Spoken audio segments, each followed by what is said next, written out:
papasok next week. Opo ma, kami din po. Ate, ako naman. Ah, ganun ba? Sige, magbakasyon muna kayo dun sa bahay ng lolo nyo. Eh, bakit naman doon pa, ma? Bakit kuya? Ano ba meron dun? Ate, ako naman.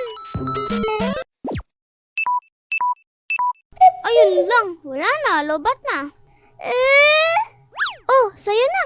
Lobat na yan Magsilayas na nga kayo dito. Pumunta na kayo dun sa bahay ng lolo niyo, mga pasaway!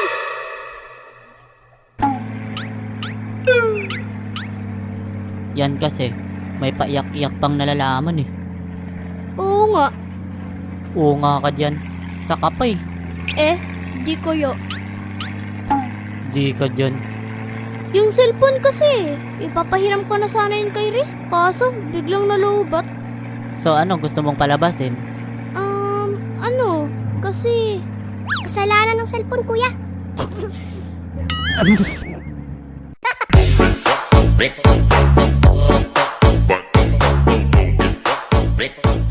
Pare de shortinho pra ele, meu.